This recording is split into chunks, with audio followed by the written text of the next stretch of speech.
ഇന്നത്തെ ആദ്യത്തെ വർക്ക് വന്നിട്ട് 2 മണിക്കൂർ കൊണ്ട് ചെയ്തിട്ടുള്ള ഒരു കേക്കായിരുന്നു കേട്ടോ. മോം ടു ബിക്ക് വേണ്ടിയിട്ടുള്ള ഒരു കേക്കായിരുന്നു. കസ്റ്റമർ ആദ്യം തന്നെ പറഞ്ഞിട്ടുണ്ടായിരുന്നു നല്ല സിമ്പിളായിട്ടുള്ള ഒരു ഡെക്കറേഷൻ കൊടുത്താൽ മതി. അങ്ങനെ കേക്കിൻ്റെ ഫൈനൽ ഡെക്കറേഷനൊക്കെ കഴിഞ്ഞ് ഒരു ടോപ്പർ കൂടി കൊടുത്തപ്പോൾ ആ ഒരു ടോപ്പർ വലുതായതുകൊണ്ട് തന്നെ നല്ല ബോറായി തോന്നിയിട്ട് അപ്പോൾ പിന്നെ ഇതുപോലെ റൈറ്റിംഗ് കൊടുക്കായിരുന്നു ചെയ്തിട്ടുണ്ടായിരുന്നത്. അടുത്തത് 1 kg വന്നിട്ടുള്ള ഒരു സ്ക്വയർ കേക്ക് ആയിരുന്നു കേട്ടോ.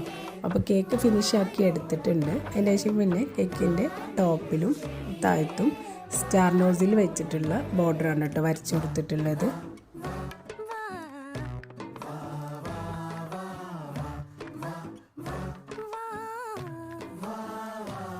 ഇനി ചെറിയ റോസറ്റ ഫ്ലവേഴ്സ് കൂടി വരച്ചു കൊടുക്കുന്നുണ്ട് കേട്ടോ. അതിന് ലീഫ് കൂടി കൊടുക്കുന്നുണ്ട്. ഇനി കേക്കിൻ്റെ ഫൈനൽ ലുക്ക് ഒന്ന് കണ്ടു നോക്കാം.